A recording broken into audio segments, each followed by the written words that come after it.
Sometimes after I go on a doctor's visit, I like to go book shopping so I could forget what the doctor told me.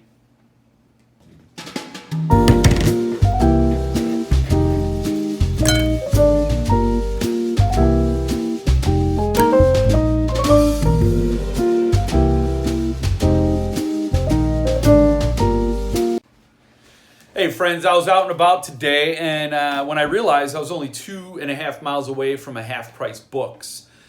So I decided to check it out, and like everything else, nothing's worth doing unless you record it and post it on the internet. I'll never forget that Madonna movie, Truth or Dare, when Warren Beatty was her sugar daddy. I don't know what he was, but he was dating Madonna at the time. She did this Truth or Dare documentary, and his one line in there is like, I guess it's not worth doing if it's not worth filming and sharing with the world. It was something like that. And man, what did Warren Beatty do? Was he alive when social media came around? Because that would have just driven the nail in the coffin. Obviously, I didn't research that. This is all off the cuff and unscripted. Let's check in with the Magic Duff Bucket, shall we? Magic Duff Bucket, what do you have for me today? A Duff? That can't be right. No. It is a Boris the Crusher Imperial Oatmeal Stout. This video brought to you by Hoppin' Frog. Hoppin' Frog. So, I think that's what you would call a Frenchman who jumps over hurdles. a little stereotypes to, wet the whistle. I'm part French, so I can say that. Anyway, I went to Half Price Books, and I got a stack. I got a fat stack. What I didn't do in the video while I was there was show you the fat stack. I didn't tell you what I bought. I figure that would be the reason you would stay, and I'd get some retention on the video. Oh, Boris. Oh, Boris. Hoppin' Frog. Boris the Crusher. Yes, crushed in those taste buds. Anyway, check it out and check out the Half Price Books, and then I'll show you what I got after you go shopping with me. So it took me a bit to find the signed books section because this is set up differently than my Orland Park Half Price Books, but I came in here and these are signed first edition, so let's check out what Clive Cussler's signature actually looks like. Let's see. Clive Cussler, who tragically passed away. I don't see a signature. You see a signature? It's under signed first editions.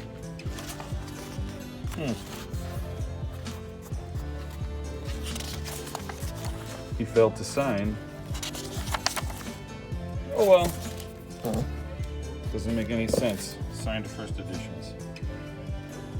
I gotta say, their horror and particularly Stephen King section is really good. I think this is really well done. Again, I'm tempted to get Bag of Bones for $8, so I have a reading copy, but I think I'm going to hold off. Here's a nice find for anybody looking. And here's this book taunting me, Strange Weather, because I don't know, I think if you spring for a limited edition of a book when it's first published, you should get it before the trade paperback. I don't know, call me crazy. And then here's a trilogy that just went off the rails. The Passage was great. And then The City of Mirrors was what? And then the 12 DNF.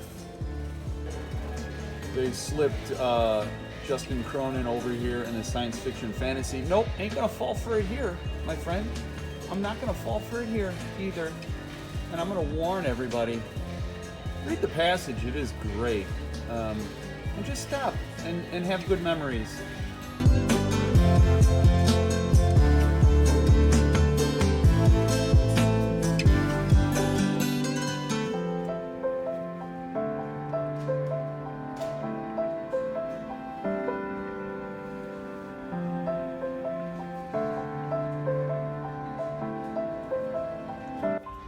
And here's another huge find.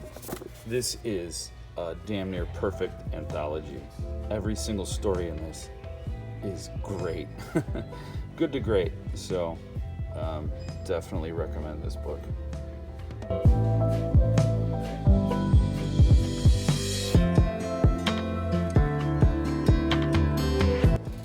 So as you can clearly see, a lot of the road.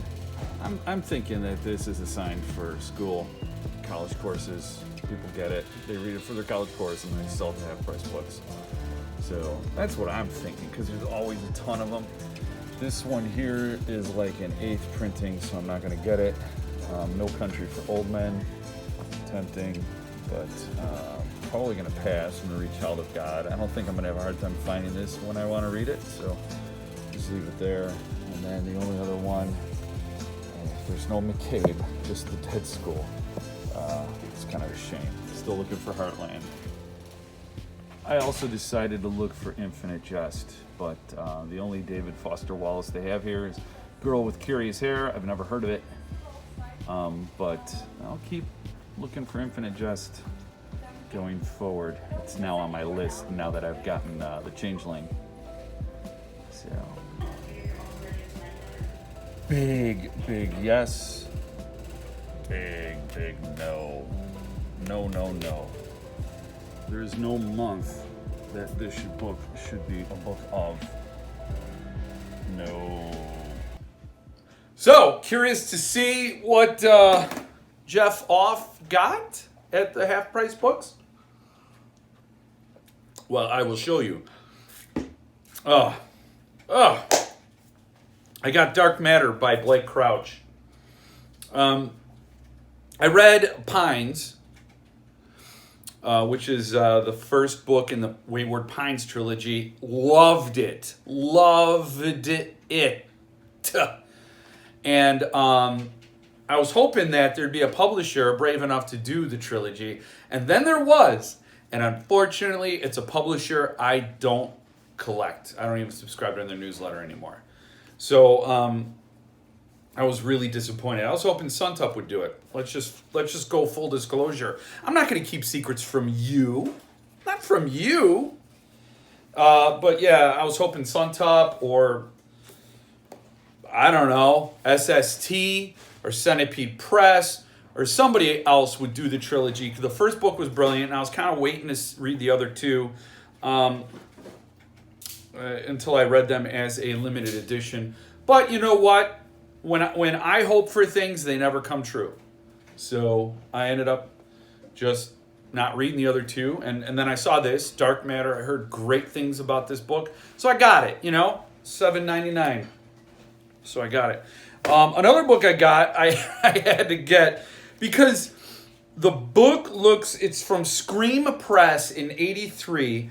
It looks really cool, has an awesome vintage feel. It's Ramsey Campbell, The Face That Must Die. I don't know how you could resist a book with a title like that. I kind of guessed that maybe my daughter wrote this book about me, but it's too old because she wasn't born in '83.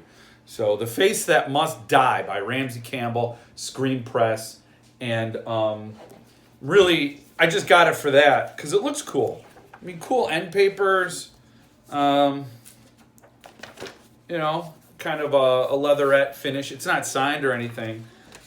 So if any of you all out there know of this book, please dish. Tell me what you think.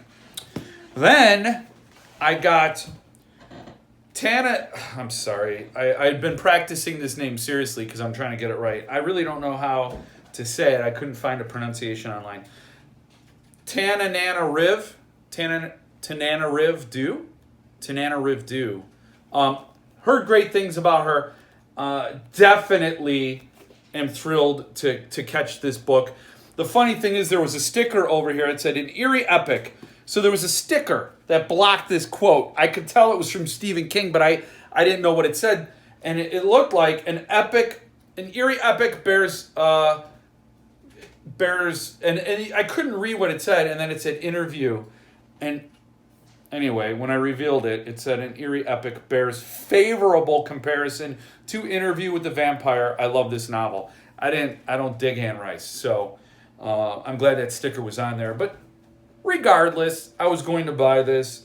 This is an author I've been meaning to check out. I have one of her stories in Midnight Under the Big Top, I believe.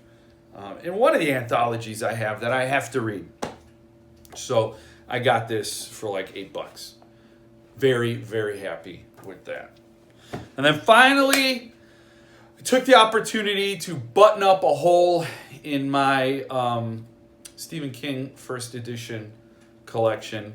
It's not in great shape, but it's Finders Keepers. I have the first one in the trilogy, Mr. Mercedes, and I read it and I really liked it. Holly Gibney annoyed me, and Bill Hodges' girlfriend in that annoyed the living hell out of me. I could not get over that character. I hated Holly Gibney. But I loved the story enough that some minor annoyances didn't bother me. Then I got Finders Keepers out of the library, and or someone as someone I know who has a master's degree says library. So it must be. She had a more advanced degree than I do. So I imagine that's the correct pronunciation, and I'm just a rube because I only got a bachelor's. Somebody with a master's says library, then that must be it. So, and then I bought End of Watch, and that book was kind of crazy, but I liked it too. So I saw this, $10, first edition, completes my set. You know, whatever, why not? Why not? Let's live a little, shall we? The corners were a little dinged. And I was paranoid. I kept checking every Stephen King book. I didn't film this, but I kept checking every Stephen King book to see if it was signed. I'm like, what if there's one crazy person missed a Stephen King signature in one of these books, and then it's the find of the century, and that didn't happen. So then I thought I could forge a signature to impress you all, and that didn't work. And then I learned a little lesson about trust, and then the episode ended, and we all walked away a little richer for the experience. So anyway, I got it. And really cool. I wasn't as impressed with the half-price books in Downers Grove as I am with the half-price books in Orland Park. So if you're a local South Sider, a local Chicagoan, you know the language I'm speaking. You know these locales. You know the tribal chiefs in these areas. And you know the peeps. So I thought Downers Grove would be better, but oh well. They didn't have nearly the same number of signed editions and collectible editions as Orland Park. So if you're ever around, go to Orland Park, skip over Downers Grove. I imagine I'll be checking out other ones as well, because they're books, man. So anyway, cheers. Stay posted. I'm probably going to go live again Monday in a few days, a week, half a week from now. I'll go live around the same time, talk about upcoming releases. I got a Suntop book coming. Man, I got an SST book coming.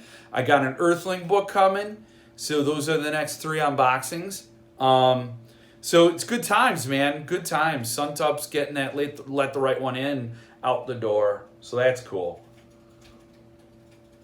And hopefully more interviews lined up, and so we could get chatting, fat chatty. And I'm going to try to stop touching my face as much. I keep stroking my beard. I watch these back once in a while, so I'm going to stop touching my beard. It's off-putting, to say the least.